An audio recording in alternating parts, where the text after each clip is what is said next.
الرجیم بسم اللہ الرحمن الرحیم. ڈیئر ویورز، السلام علیکم ورحمۃ اللہ وبرکاتہ.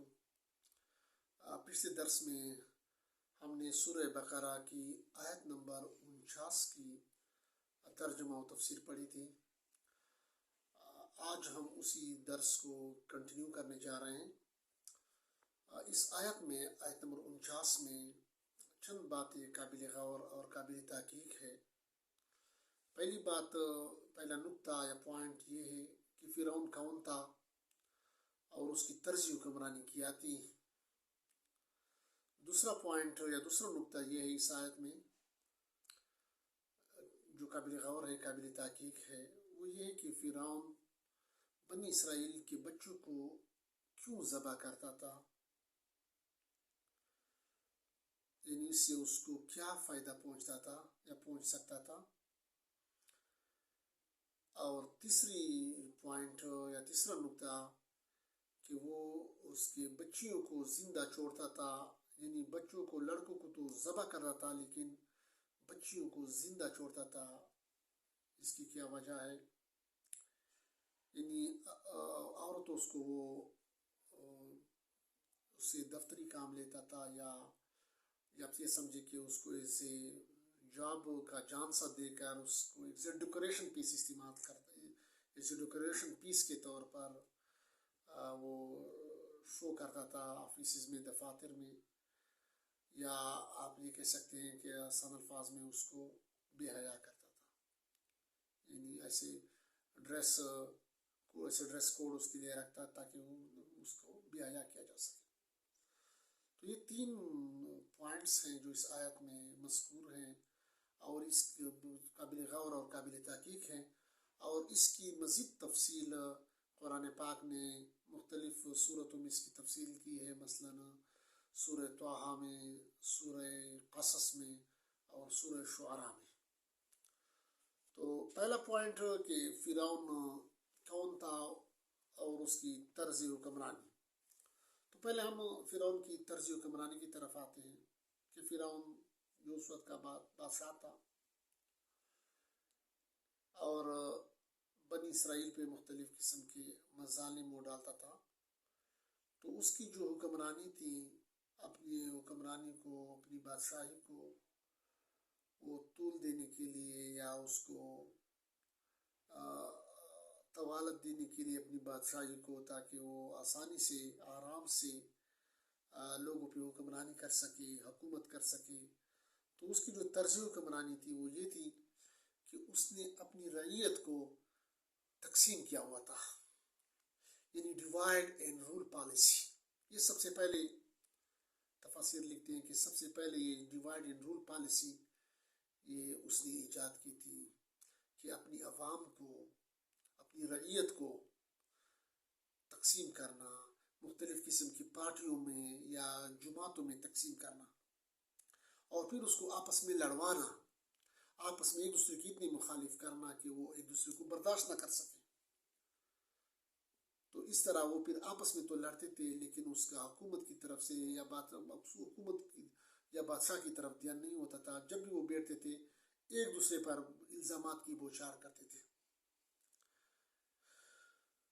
اور یہی حال اگر ہم دیکھیں تو یہی حال ابھی ہمارے معاشرے میں بھی یہی ہو رہا ہے کہ بعض نادیدہ قوتیں لوگوں کو مختلف پارٹیوں میں تقسیم کرتے ہیں کہ یہ فلاں پارٹی کا سے تعلق رکھتا ہے، یہ فلاں پارٹی کا کارکن ہے، دوسرا فلاں پارٹی کا کارکن ہے.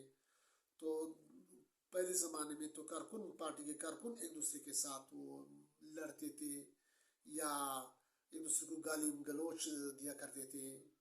آج کل تو پارٹی کے ورکر، مطلب ہے اس کا جو لوور لیول ہے، اس سے ہٹ کر اس کا جو ٹاپ لیول ہے یا اس کے جو سینئر لوگ ہیں وہ بھی آپس میں مطلب ملٹی پہ آ کر، میڈیا پہ آ کر ایک دوسرے کو گلم گلوچ دیتے ہیں یا ایک دوسرے کے ساتھ مطلب ایک دوسرے کو برداشت نہیں کرتے، یا ایک دوسرے پر پھر یہاں تک کہ ہاتھا پائی تک بات چلی جاتی ہے. جو کہ مطلب یہ رویہ کیا ہے، وہ نادیدہ قوتیں جو عوام کو تقسیم کرنا چاہتی ہے اس کی مطلب کی تائید ہوتی ہے، یا اس کو مطلب عوام کا پھر ان کی طرف سے جو اصل جو نظام ہے، جو باطل نظام ہے وہ جو ہے نا اس کو ایک قسم کی سپورٹ ملتی ہے اور لوگوں کو اپنی طرف اس میں شعور ختم ہوتا ہے کہ ہمارا جو اس کا بیسک رائٹس ہیں اس سے لوگوں کی ہٹ جاتی ہے، اس کی دھیان ہٹ جاتا ہے اور دوسری چیزوں پہ آپس کے اختلاف پہ وہ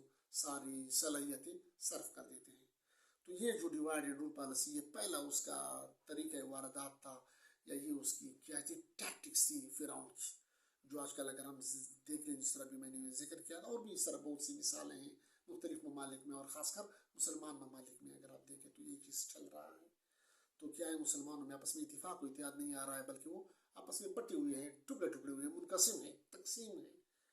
تو اس طرح یہ کیا ہے جو نادیدہ قوتیں ہیں اس کو فائدہ پہنچ رہا ہے۔ تو یہ ایک قسم کی فرعونیت چل رہی ہے۔ فرعون کا جو دوسرا طرز تھا، اس کا طریقہ واردات تھا یا دوسری جو ٹیکٹکس تھی حکمرانی کا، وہ یہ تھا کہ مخالفین کی افرادی قوت کم کرنا، یعنی جن لوگوں سے یا جس قوم سے یا جس گروہ سے فرعون کو کوئی خطرہ محسوس ہوتا تھا یا یہ وہ محسوس کرتا تھا کہ فیوچر میں مستقبل میں اس قوم سے اس کی نئی نسل سے اس کو خطرہ، اس کی بادشاہی کو، اس کی حکومت کو کوئی خطرہ لاحق ہو سکتا ہے، تو اس قوم کی نئی نسل کو تباہ کرتا، اس کو ذبح کرتا۔ تو ذبح کرنا دو قسم کے ہیں، ایک ذبح کرنا اس کا جسمانی قتل ہے اور دوسرا اس کا بچوں کا روحانی قتل ہے۔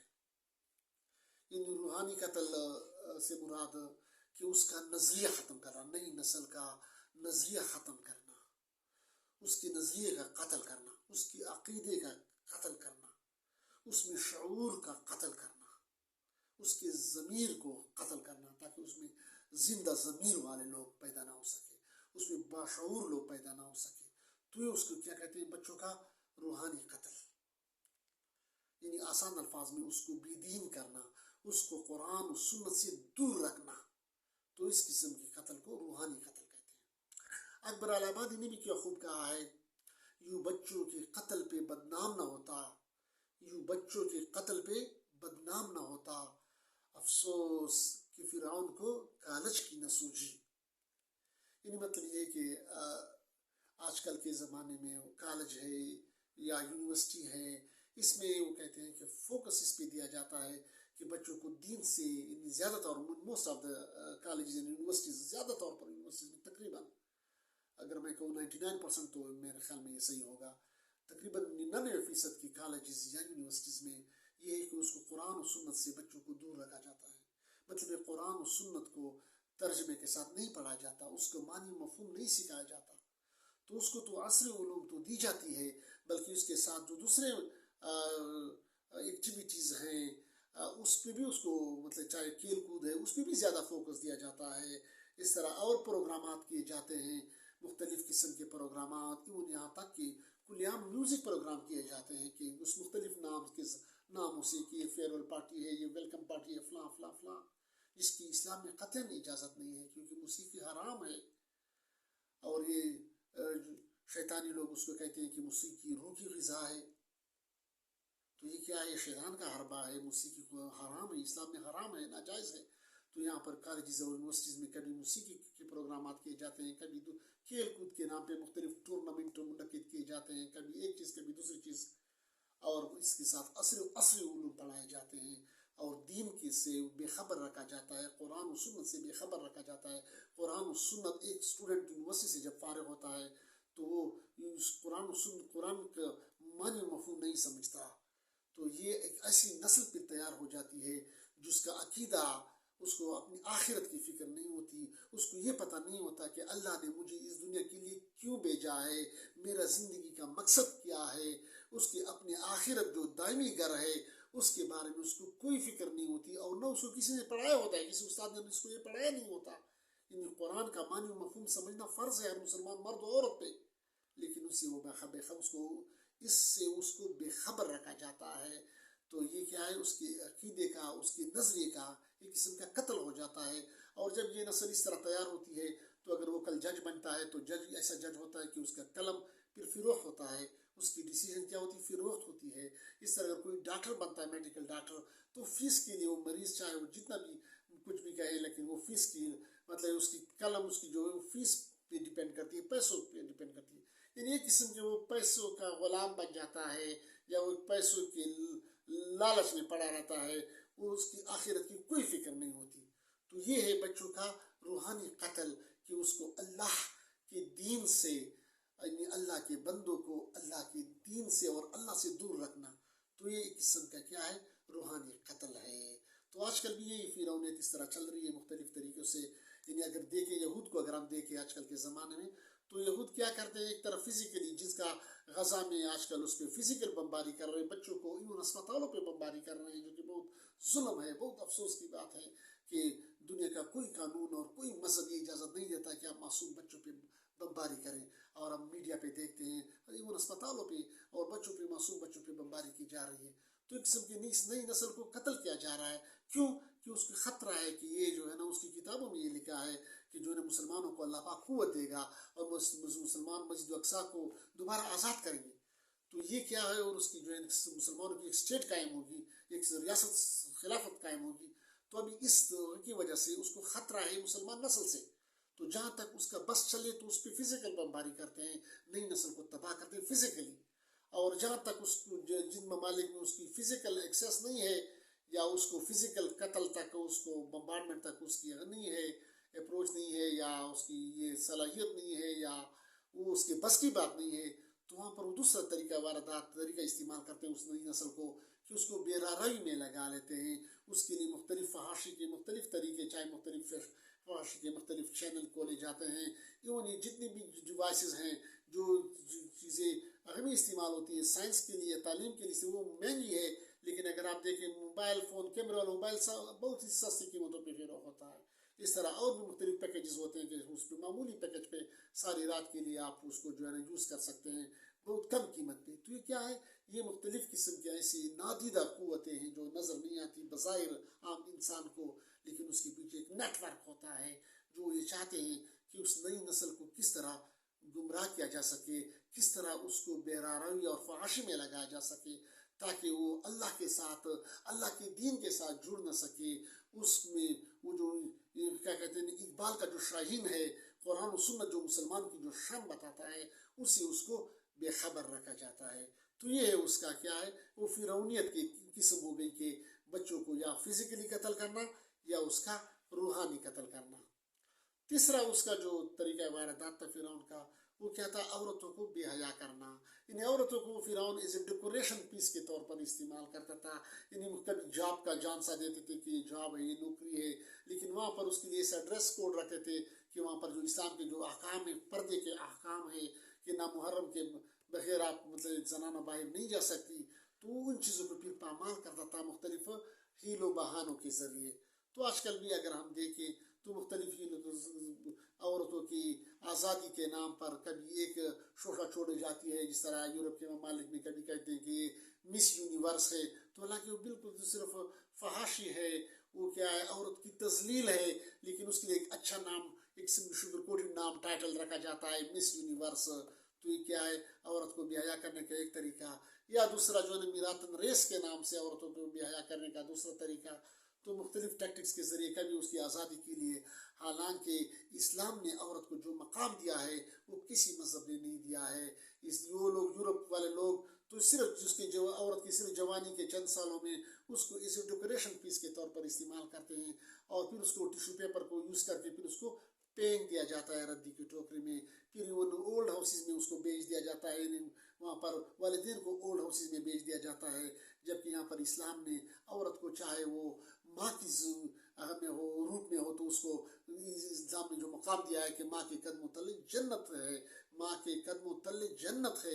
اس طرح بہن کے روپ میں, اس طرح بیٹی کے روپ میں, اس طرح بیوی کے روپ میں, یعنی ہر روپ میں ماں کو, عورت کو, چاہے وہ ماں کی صورت ہو, چاہے وہ بہن کی صورت ہو, چاہے وہ بیٹی کی صورت ہو, چاہے بیوی کی صورت ہو, اسلام نے اس کو اعلیٰ مقام اور عزت دی ہے.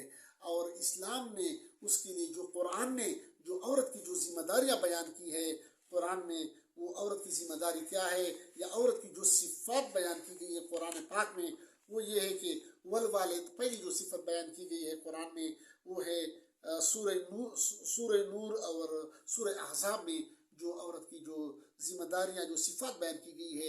ایک ہے پہلی صفت والوالدات، یعنی بچے پیدا کرنے والی، یعنی ایک صفت یہ بیان کی گئی ہے عورت کی. دوسری صفت مرضعات، بچوں کی بہترین تربیت کرنے والی، پرورش کرنے والی، بہترین پرورش کرنے والی مرضعات. تیسری غافلات، یعنی باہر کی دنیا سے بے خبر یا بے فکر.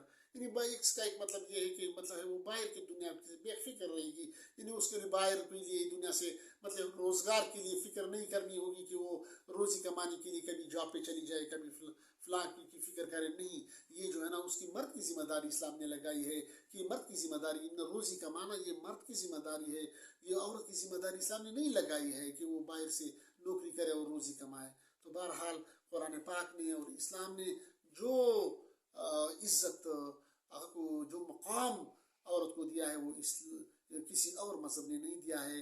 لیکن افسوس کہ آج کل کا مسلمان قرآن و سنت سے بے خبر اور جو ہے نا یورپ اور جو اسلام مخالف قوتیں ہیں، کفری طاقتیں ہیں، ان کے پروپیگنڈے کا شکار ہو کر کبھی اس کو آزادی نسواں کے نام پر مختلف قسم کے وہ کہتے ہیں شوگر کوٹڈ زہر کو شوگر کوٹڈ کر کے اس کے سامنے پیش کیا جاتا ہے اور اس کا وہ پیرا بن جاتا ہے، اس کا ٹارگٹ بن جاتا ہے.